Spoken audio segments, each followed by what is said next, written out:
Okay, so human trafficking is when you're forced to do things against your will. There are,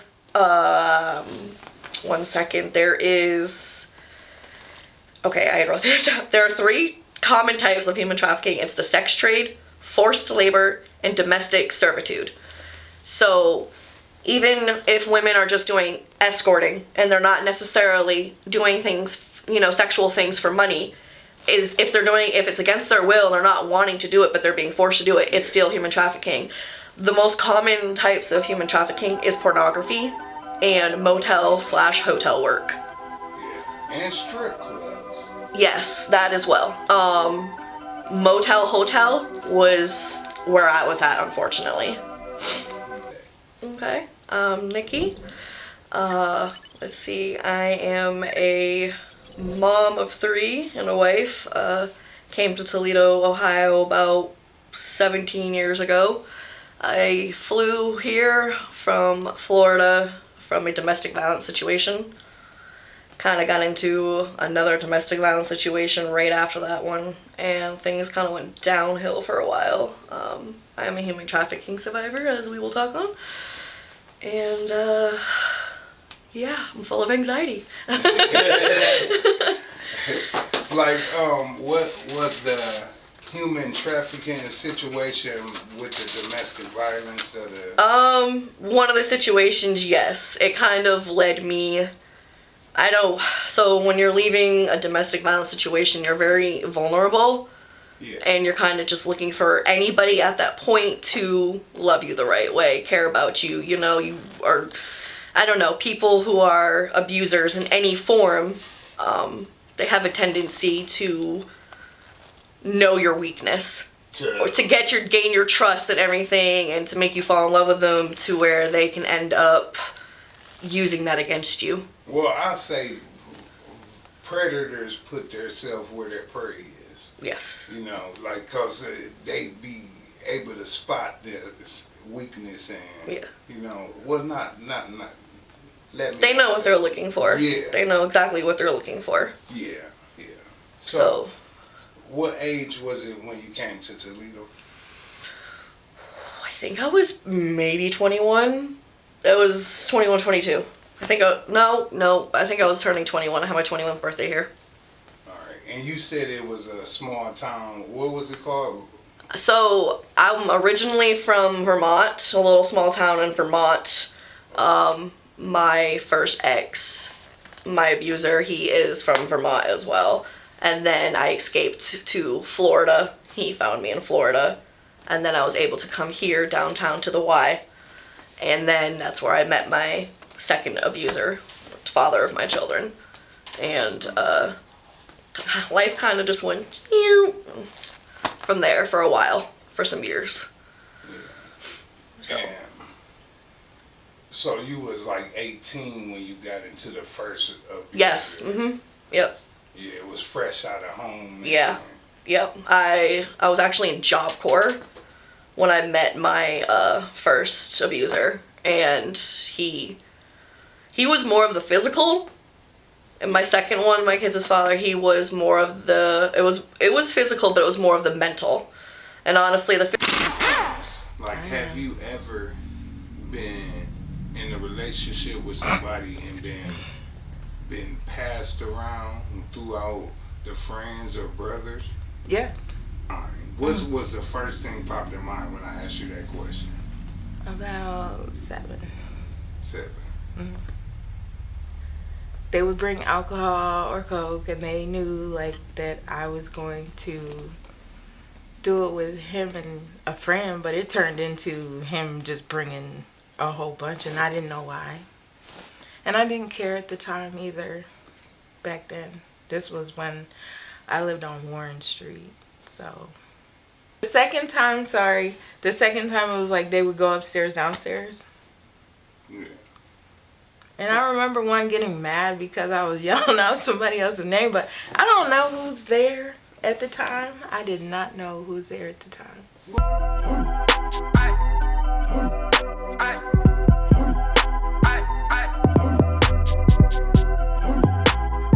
This physical hurt, you know, I've definitely had some stuff and I have some scars and everything, but the emotional, you know, and the verbal hurt way worse because words stick with you for a really long time. I think it was maybe because you just left the physical and then you run into the emotional. Yeah, because he's very manipulative, narcissistic, knows how to definitely manipulate his way into gaining that trust. And like I said, I was vulnerable. I was just looking for somebody to, I wasn't healed at all. I was looking for somebody to just love me for me. And so 2 months into the relationship with the man, I found out I was pregnant, and then I was stuck. And then the abuse, that's when the abuse just went and started. And I was with him for about almost 9 years. Well, let's go back to the first one. Okay. Now, explain some of the situations or like that what made you realize that you was in an abusive situation? I guess at the time when you've never been in an abusive relationship, you don't really know the signs, the red flags of it. But at the time, like, it started with, like, being controlling of what I can and can't wear, who I can and can't be around, stuff like that. And then I was hesitant, and then I could only say so much, do so much.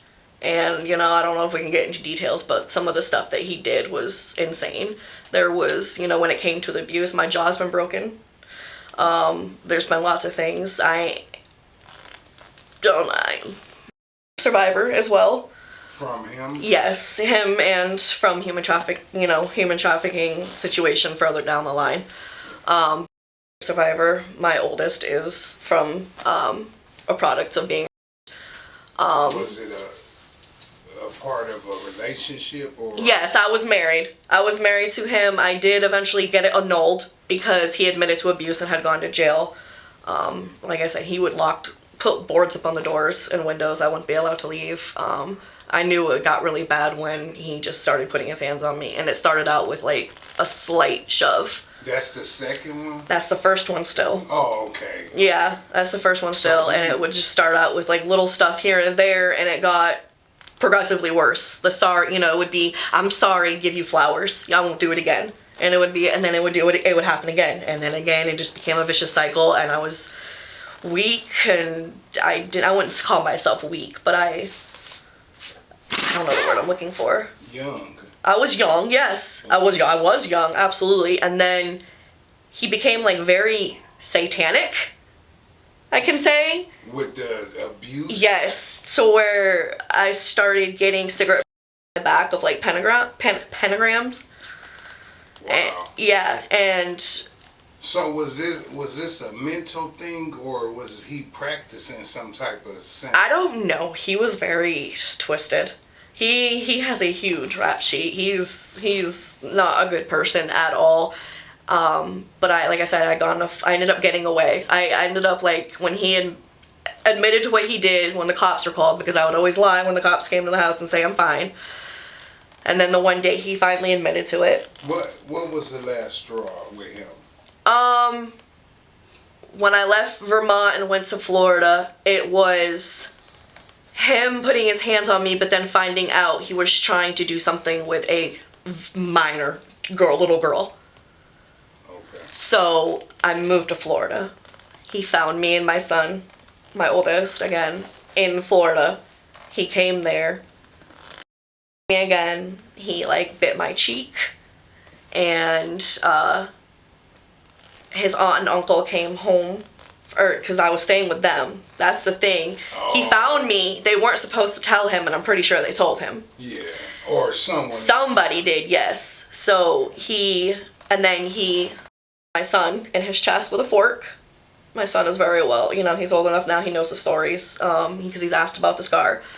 He hit him in the chest with a fork, and I said, I need to get the hell out of here. That day, so he just basically walked in the house because his family. Mm-hmm. Yeah. Did they try to stop it, or? They came home after everything had happened. Oh, they weren't there. No, they weren't there at the time. Me and my son were just there. We were in the room when it happened, and he came through the door, and that was like my stomach dropped because I was like, what the hell? Why? How did you? I didn't even like. How did you know I was here? Like, I thought I was safe. I thought I was gonna be able to live my life. Yeah. So then they helped me. I had a friend here. I don't speak to them anymore, but I had a friend here who told me about the domestic violence shelter, and they're like, let's get you there. I'll pay for your bus ticket. I took a Greyhound, came here to Toledo, and I've been in Toledo since because that's when I met the father of my other 2 children, my second abuser.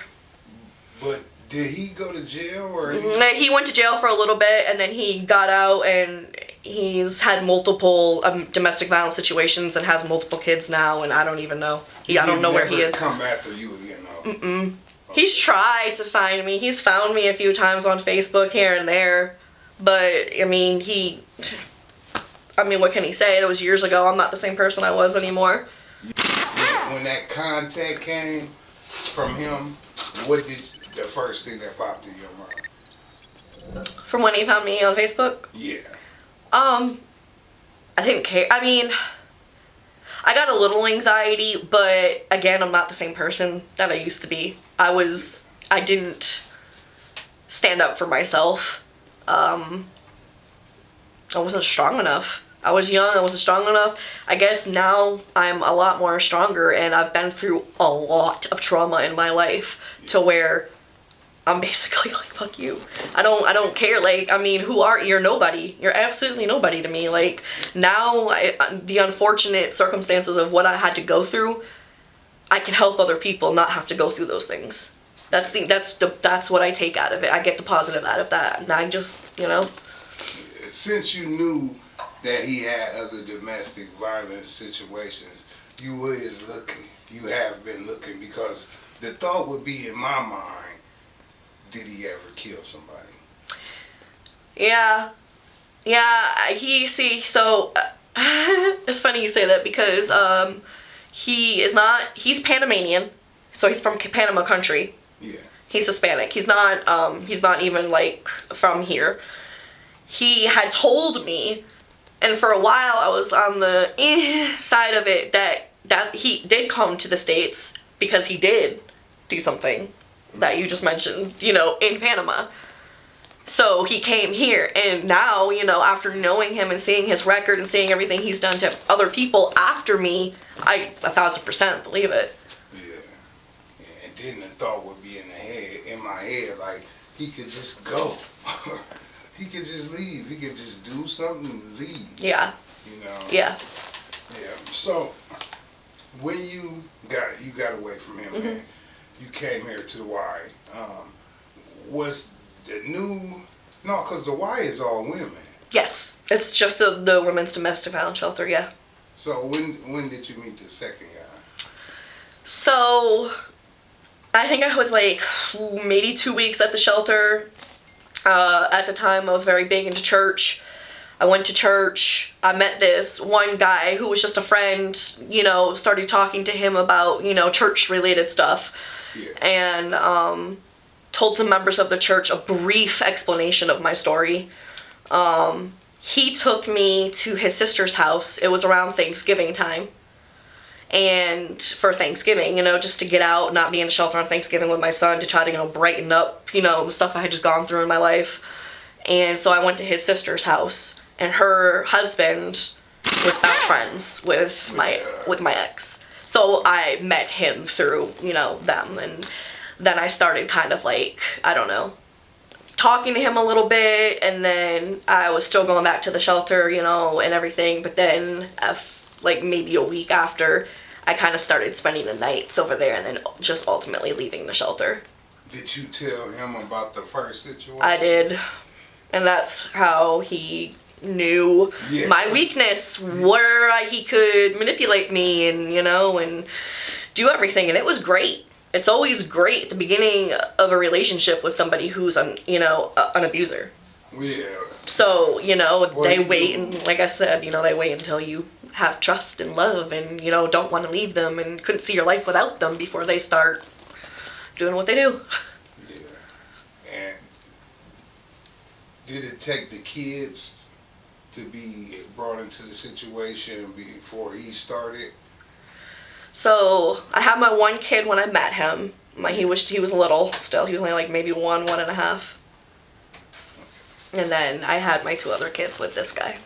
But did the abuse start when the kid came, or did it start before that? I think it started while I was pregnant. Yeah, from what I can remember correctly, it started while I was pregnant.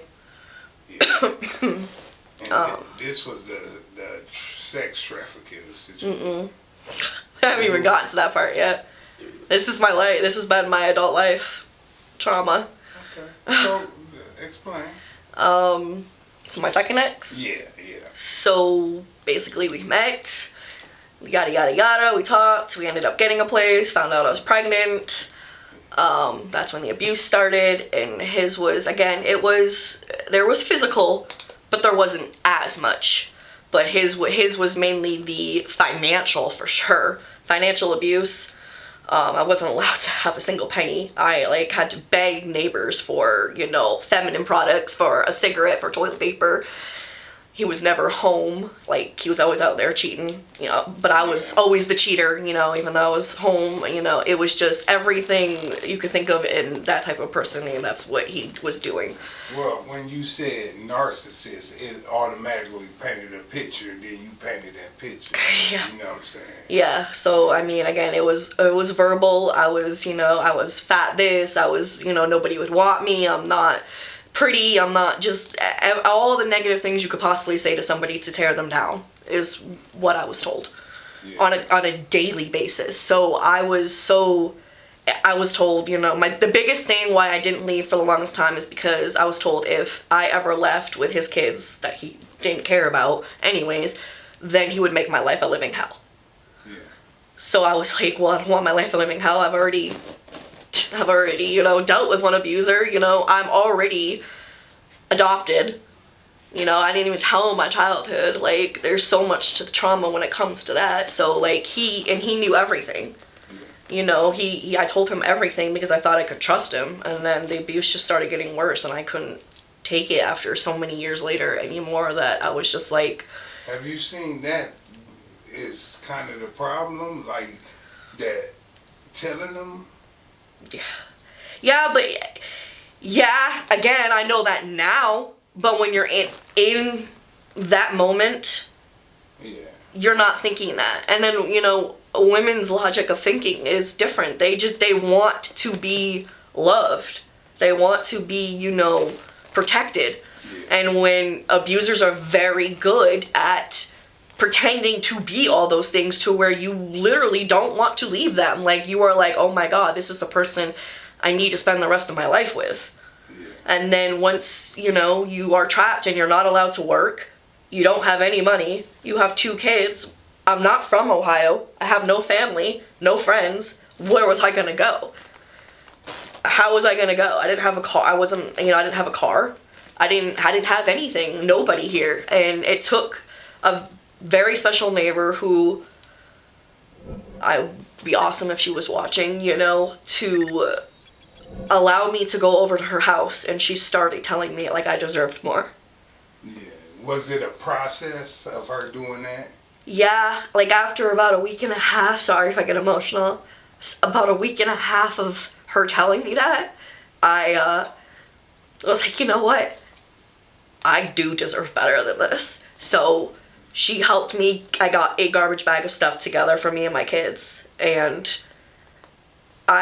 he had a car at the time that it was broke down, but he had a car and he had it in my name, so I was like, screw him. So I sold it to a tow truck company, got some cash in my pocket, and I went to the Y again. And then from there on is everything else in my life. Did he come after you? He did. He actually was dumb enough. He was dumb enough to actually go down to the Y and hit me with a knife. He was screaming outside in the streets with a knife in his hand. And you know where the Y is, downtown. Yeah. Right next to it, I believe, is the... his home. No, is the building where... Yeah. Yeah. Right next to it is the building where people go and do like work release, I think. Or it's something right there downtown. Right there. So there was cameras, and so the people from the Y, the staff members, heard him because he was screaming and cussing and threatening me. Yeah. And they called the cops, and he got arrested, and he was like, she wanted me to come down here. And I'm like, yes, I wanted you to threaten me. What? And he got arrested, and then he has another one that his rap sheet is like. So, yeah, he has multiple. And to this day, I unfortunately still have issues with him. I don't think that'll ever. Because you got kids. Because I have kids. He has no rights to them, but he is not a good person.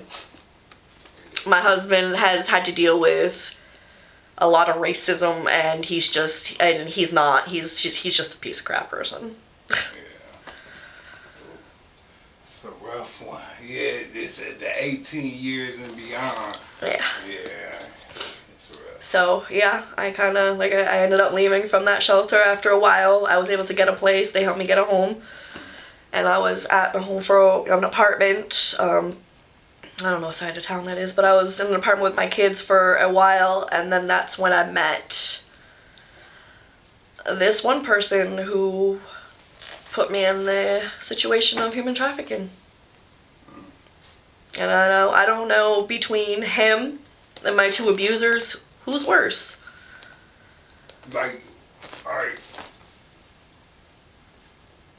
Explain to the people and me what is human trafficking, because like a lot of stuff pop in the head.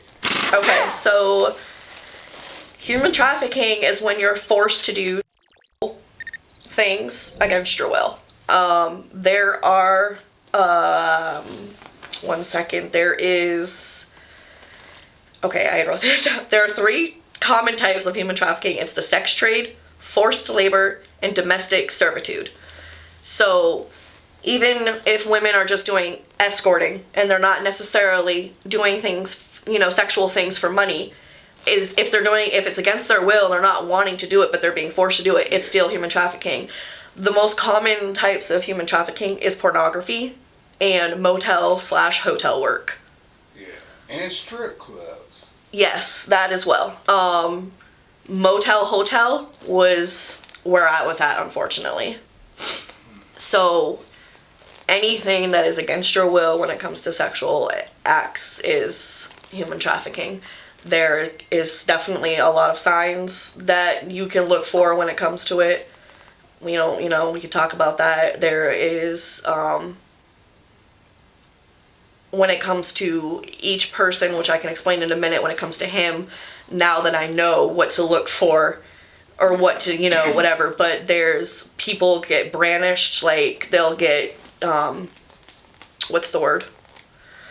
Stamped, marked, branded. There we go. Was he like a pimp, or was he like a human trafficker? So, it's one of these situations to where it's kind of, my situation is both. But I want to say, at first I thought he was my boyfriend, because this is what people who human traffic women do. Because prostitution, again, if it's not something you want to do, that is human trafficking. Yeah. It falls under the same line. Don't get me wrong, there are, prostitutes out there who do sex work, any type of sex work, but if they're doing it on their own free will, then it's not human trafficking. Yeah. So he was, again, I thought, a boyfriend. He got me to care about him very deeply. He took me out on dates. He bought me stuff. I thought I was in a relationship. I was told I was the only one. And then when he got so good at what he and I know I'm going to get a lot of judgment, but I've come a long way. And my kids are very happy. It was to the point where it was so bad. I was so deep into it that he made me give my kids to my ex. The one that abused me, the father of my 2 kids, I had to give all 3 of my kids to my ex, or I was threatened and told that he was about to announce and show everything, like personal stuff of mine, to all over social media, and I was embarrassed and didn't want that. That's how he kind of held yes, the line with yes. So I didn't have my kids. And type stuff and Yes, so I didn't have my kids for like a good year. And that was probably the roughest time of my life because they were what kept me going. And I found out that I was not the only girl. I was far from it. You couldn't talk back. If you said anything, you were gonna get beat. I was forced to do things with other women and him for his sexual gratification. I was forced to obviously do things with other men. I've been beaten. The biggest thing, which my husband has gone with me when I first met my husband, is I got contacted by the FBI. I'm only gonna say so much on this because of the case. But I had to go down to the FBI headquarters, which I didn't even know we had here in Toledo. But they contacted me about a situation with a cop. He's an ex-lieutenant now. I will not say his name, but he is an ex-lieutenant, and he hit me. And multiple other women. He was actually in prison. I don't even remember what year that was. Was it included in that sex trafficking? Yes. So he knew what motel. I was bounced from motel to motel. So this pimp guy, we'll call him C. So C wouldn't get caught, having multiple women, in different spots. I was constantly a switch up. Yeah. Constantly a switch up. I had to make him a certain amount of money each day. And then I could do whatever I wanted with the rest of the money. I think it was like $100 to $150 I had to be able to give him every single day. I had to do that. There was no ands or buts. Whether I was sick, and there was, believe me, I would get the flu, and there would be days I wouldn't eat. And then, I also have to think about, this was also around Christmas time. So, I was stuck in hotels, by myself. He would always make excuses, saying he'd spend the night, because again, in my vulnerable mind that is not healed yet from all the other trauma, I'm like, okay, well, I know he has a kid, so maybe he's just spending time with his kid, and that's why he can't spend the night with me. And it was always broken promises, but then I found out he had a whole actual family. Yeah, and business. Yes, yes. So it was a lot of that. And this cop knew where to go back on him. He knew, so I don't know if I'm allowed, you know what, I am, because they're already known for this. The Crown Inn Motel on Jackman. Yeah. Next to where the old Kmart is. So what they do is that motel, in the front is where they'll stick what they see regular people type coming in. If they see a single female walking in there, or someone that might look like they're an addict, or someone that might look like they're a drug dealer, something along that nature, yeah, they stick them in the back. They would stick them up against the fence line. Oh. And then that is where they would inform the police. And the police had stakeouts all over. I was told this after I had left there. But they had stakeouts all over, and this one particular ex-lieutenant would sit in his car right outside my door, probably about 3-4 nights out of the week, and just stay there. And then, the one day he got the courage to come in or knock on the door, and, from there, what happens. And obviously I couldn't tell nobody. Who was I going to call? Can't call the cops. No one's gonna believe you. How did they find out you was involved in it? When did he? No, I'm saying, how did they find out that you was one of his victims? Oh, probably just because they seen who was being brought in there, and if he goes in there with multiple women, that's what I'm assuming. It only makes sense that he's brought in multiple women there. Oh. And then again, the management is in lockdown with them. As soon as they have them people in there and they see that they're paying cash every single day, they're not dumb. They know what goes on. Because I was bringing cash in to pay for each day. Yeah. So I had to make the money to have a roof over my head, to keep, food in my stomach, to give him, to get basic hygiene products. I mean, there was times I went with no food, but I had to make sure I was bathing and washing myself because I had to keep clean. I had to, do all this stuff. So that motel was turning y'all in, or? Okay. And, you know, this cop, like, he was in prison for, he must have had been under investigation already, and because he was in prison for 2 different things, for the of women and covering up a murder that happened, I think, in like 2008. So he was supposed to be in there, you know, but this right here explains how our justice system is. He's no longer in prison because I've seen him since he's been out. And I was with my husband downtown and I seen him and I freaked out and I was not okay for like, I don't know, a month. Because he's just walking around. Does he remember me? I don't know. Was he in law enforcement? Yeah, he was a lieutenant, an ex-lieutenant. No, I'm talking about now. Was he... Oh, he was just walking around. Yeah, he was just walking around. He's like he got out of prison, didn't have to do his full time. Yeah. And then he's just free now, I guess. I don't know, because I seen him and I freaked the hell out. Like, what in the actual, like, how am I supposed to be okay? How am I supposed to live in a city where I've seen this C guy, I've seen him, and I've seen this guy, this cop. Like, I don't understand how anybody's supposed to ever really be okay, as well as the father of my children. Yeah. So, you know, all of that has, like, I have massive PTSD. Can I ask you, like, have you ever, like, thought what attracts them kind of guys to you? Or was you seeking out them type of guys, or, like, what do you... I just have had bad taste in men. Because I don't know. I guess because of my whole... So, real quick, I am adopted.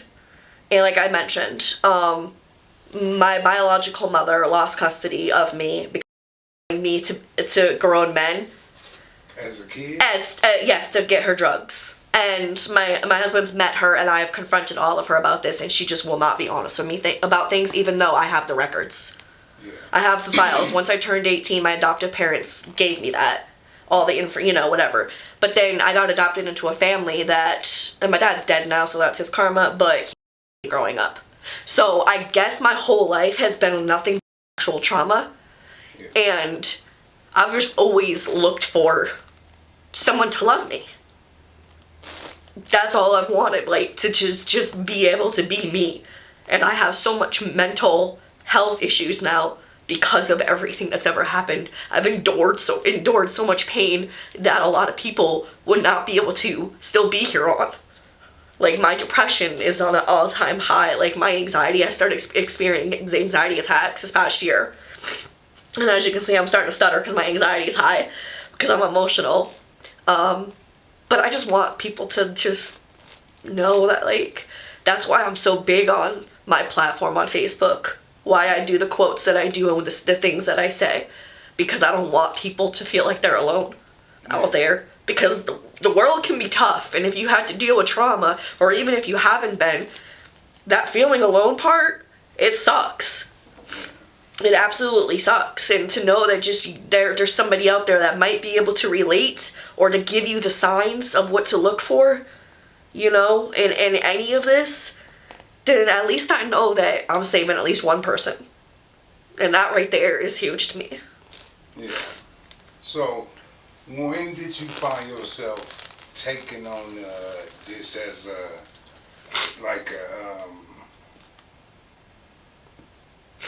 trying to help other people with it? When I met Ray. When I met my husband. Yeah.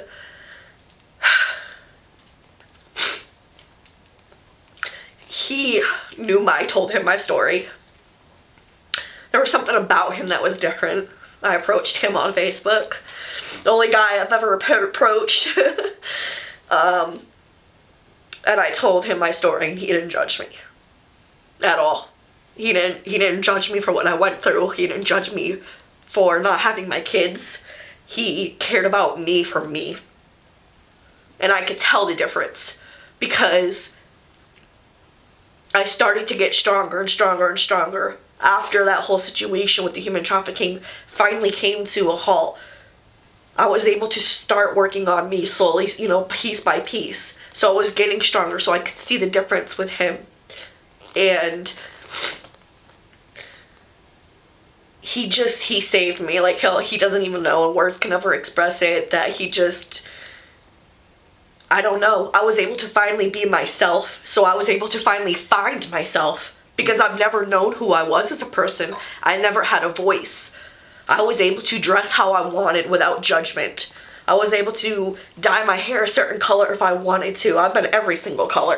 So, like, I'm like, he loves me for me, and that's why I am able to now finally know who I am as a person. Because I'm able to finally, for once in my life, I've been with him been married almost, 8 years? 8 years, 9 years, 8 years, been together about 9 years, almost a whole decade. But if you really think about it, and some people might say, well, you should be fully healed because you've had that many years. I'm 38. I'm 38, about to be 39. So for 9 years out of my whole life, that's a huge piece of trauma versus this much. It's gonna take me a little bit of time still. So when I practice, or when I preach to people every day, it's also a reminder to myself, like, you can do this. You're gonna make it through this. You're strong enough. You're worthy enough. You're beautiful. You're confident. You're all these things. Like, and that's why a lot of what I say is just because I need, I guess, a reminder of myself. Like, I get reminded by my husband and by my kids, and they, you know, my whole family, they all know, you know, what I've gone through and everything, and they're there for me. But it's my goal in life, I guess, to help other people now. Yeah. Well, I don't want to lose that. Let's go back a little bit and talk about how you got out of that. Because we didn't really touch on that, because I don't want to leave that in limbo. So, how did you finally get away from that? So, there was this one girl, the one day I had gone to the little lobby area at the Crown Inn. And there was this girl sitting at a table. And I went up to her and I asked her if I could sit down next to her, whatever. We just kind of started talking. She's the one that actually told me that the cops have stakeouts around the area. Yeah. Because I guess she's been in and out of this her whole life herself. And told me that she heard from one of the other girls that worked there that there was about to be a raid. That's where they were about to pick up everybody. Yeah. So I was like, oh, well, I'm not trying to go to jail for this. So I had this one local friend here that, I mean, it was a Facebook friend, but we talked a lot. She was kind of helping me, get stronger too. And she was like, girl, just come here. She's like, just pack up. I'm like, I can't leave. He'll kill me if I leave. Like, I can't leave. And she's like, just do it. She's like, take with the money that you have in your pocket, get a black and white taxi, and just come to my house. So I packed up my crap, and I was scared out of my mind, and I did it. And I just left with like so much fear. Didn't know what I was getting myself into. I was really kind of hoping that she was an actual girl, this is the place I was going to. And I just... Oh, wait, so you never seen her? Not like... I mean, I've seen just the pictures on Facebook. She was just a Facebook friend. Yeah. But never, like, no live video, nothing like that. Oh. I mean, I heard her voice, but people can be tricky. Yeah. So, like, I just was, I don't know. I was just trying to think of, I didn't want to go to jail. I didn't know what was going to happen. I didn't know anything. Again, a couple nights previous to that, couldn't tell nobody, couldn't call nobody. By the office. Yes. So I was like, I need to get out of here. Like, I can't do this anymore. And I knew that he was about to come back the next morning, and tell me like how much money I had to make him for that day. So if I was gonna do what I had to do it then. And when she was just kind of like peer pressuring me, like, hey, come. I'm like, you know what? I'm going to. Yeah. So I took the money that I had in my pocket and I went to her house and my life kind of just started going up from there. And I blocked C. And then kept everything to myself. I didn't tell anybody for the longest time. My husband was the first person I actually told, and he kind of already, I think, probably had some questions because there was somebody that came up to him and was like, oh, I know who she is, and like that was the embarrassing part because then like I think pictures of me were being released or something because I don't even know who this person was that like had approached him. What, from C? Yeah, I think stuff was being released from C, yes. Oh. Because there was people telling my husband that, like, they knew me, and I didn't know who they were. Never had heard of them, and knew, like, what I was doing, or whatever, and I didn't know who these people were, so I... What, could it have been, like, some of the giants or something from back then? Yeah, I think that's what it was. It was just kind of like a brief thing. Yeah. It was very, I don't know, it was just basically like, I know her, I've seen her before, I know what she does, or something like that, I don't know, but I don't even know who he was. Because I've seen a picture of him and have no idea who this person is. So I think that stuff was getting released. Yeah. I mean, there's mutuals in Toledo. Toledo's not very big. Did you dabble in drugs like to get through? No. The only thing that's hard, I guess you can call it hard, that I've ever done was coke. Yeah. I don't do that anymore. Like, and that was, I guess, to kind of try to get me by, because there was times I was in the hotel room that I would have, like, my guy friends come over, you know, after I was done working for the day, and they would always try to get me to go to their house, like a trap house type thing, and I'm like, I'm not stupid, I know what you guys are trying to do, so I had to stop being friends with them type of people. Yeah, you was just gonna go back into the cycle. Yeah, so then I would have to find a different person that would sell coke, and like the only reason why I did that was to try to get me by, because I didn't want to deal with the pain. I didn't want to deal with this anymore in life. Yeah, that's what I asked. Yeah, I didn't want to deal with it, and then I'd find a new person, and then they would try to get me to like do that, or like just like, hey, like pretend that they liked me to get me to have sex with them, so they wouldn't like think that they had to pay, and it was just weird. Like I was like no, like so I was constantly like, nope, can't have you as a friend, nope, because I don't. When you in the lifestyle, the people be in the lifestyle. Yeah. To be around. Yeah. You know? So somebody always looking for a up on something. Mm-hmm. You know what I'm saying? Like,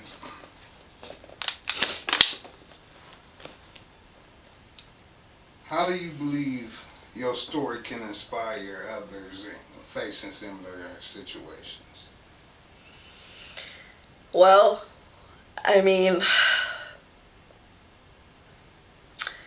I hope, with some of the stuff that I've said, if I'm saying this correctly, I don't know if I talked about, like, the signs at all, but, you know, when it comes to the controlling, when it comes to being secluded with family or friends, and all those things that I had mentioned before, like, I hope that me giving the sign, like, letting to know what to look for, you know, the red flags and everything, that they would not, I'm having a hard time with my words right now, that they wouldn't, the same thing. Yes, not get themselves in the same thing, but it's from the outside, people looking from the outside, like, when you ask me the question, like, you know, why do you think, like, these people keep going?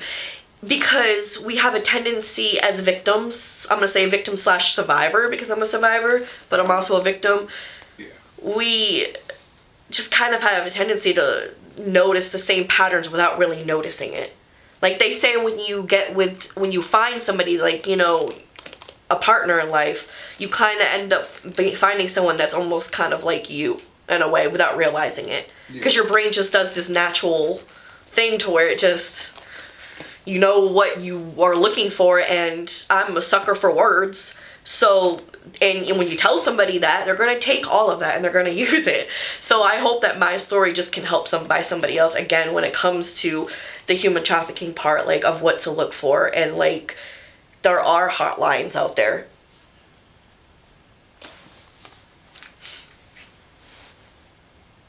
Okay. You were saying that the signs of you pretty much wrapped that up. Yeah. Yeah, I think I did. Yeah, I was just like, it's honestly the biggest people that are involved with the human trafficking, I guess, lifestyle, if that's how you even want to put it, but it's the ones you, like, at least, you know, suspect. Like, there's the cops that'll be part of it. There's judges, you know, all the big business people. Like, a lot of those ones that are, like, the higher up authority, they know how to be sneaky with stuff. They know how to hide stuff. They know the ones with money, like, you know, they're the ones with the upper hand, and Ohio is actually placed, like, it's rank 4 of being the worst when it comes to human trafficking. Look, what's so confusing to me is, like, the police. Like, what did the police get from the stakeouts? They were catching drug deals go down. They were catching prostitution go down. All of that. They was looking past prostitution for a long while they was doing the stakeouts, right? They were looking for a bigger fish, right?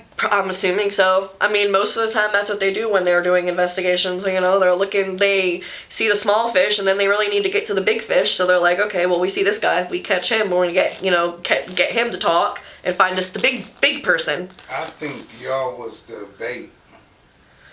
I think that's what was. I definitely believe I was definitely in the smaller. Like I said, we're only in Toledo, Ohio, and it said, what is it? The statistics shows that every 4 to 100,000 people, residents of Ohio, every 4 to 100,000 residents of Ohio, is a human trafficking victim. Yeah. We're number 4 as one of the worst cities here in the nation, and then it's so easy for them to take the victims here, especially when it comes to minors. Because minor is not just adults, but minors is very huge here as well. Take them right over to Michigan, and then they hop on the interstate, boom, gone to Canada, boom, gone to somewhere else in a different state, and you're gone. Yeah. It's so easy for them to do. So yes, I was definitely the little fish in the sea out there.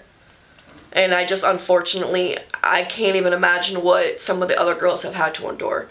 Because every moment that we're breathing, there's someone's getting abused from human trafficking or just abuse in general. Like, have you ever really sit and thought back in your life, like, moment that everything could have been different if you did something? Oh yeah, who doesn't though? Who doesn't think, like, you know, what if I just were to do this, or what if I didn't take that job? I'm saying, like, have it that point been there? Like, have you seen that point? Like, because I know, like, with me, I literally sent myself to jail. I'm talking about on probation, house arrest, and like, oh yeah, I gotta hit this lick. I feel like maybe some of my actions... No. Yeah. No, because I've literally been a victim since birth. Yeah. I've only been free since I met my husband. The only actions I really can take accountability for is since I've been with him and how I live my life now. I didn't have a choice before. I was a baby, then I was adopted, and I was put into a crappy, home of, not my mother, I mean, my father was the one who did the stuff. And then I acted out to where I left home, and then I instantly met boom X, and then boom X, and then boom that. That's the reason you were sent to the work Job Corps. Job. Yep. Because it was my two choices because I was 17 at the time, my two choices were I could be basically under my parents' house arrest because I started acting up really bad. Like I was a really great student. I did ballet, dance for 12 years. I did basketball. I was working jobs. I had my own car. But when I was home, my dad abused me growing up so much, and I couldn't take it. So, did you ever tell anybody? No, I didn't tell anybody until, a few years ago when I finally told my mom, and I got the courage after he died already. I guess I felt finally a sense of relief because he was dead. Man, He tried to apologize the day he died. he came out of his coma. I was on the phone with him, on speakerphone in front of my husband, and he tried to apologize, and I was just like, I mean, what do you say? It's okay? No, it's not okay that you touch your daughter for every day. So yeah, I acted out, and I didn't want to be at home anymore, and I went to Job Corps, and boom, like I said, then do. So no, like,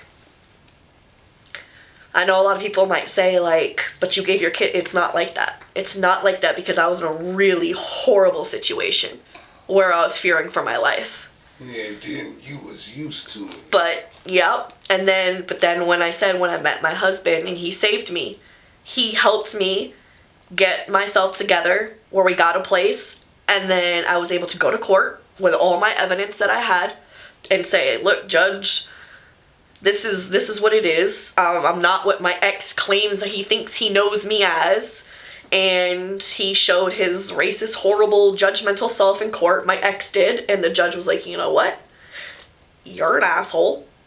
I don't like you. Basically, she has all this evidence. She has CDs, everything, all the evidence I needed, like stacks of papers. And I was able to get full custody of my children and get them my life. And I've been happy with my family ever since. Yeah. So I got my little happy ending. As an advocate, what message do you want to convey to survivors who may hesitate to come forward when seeking help?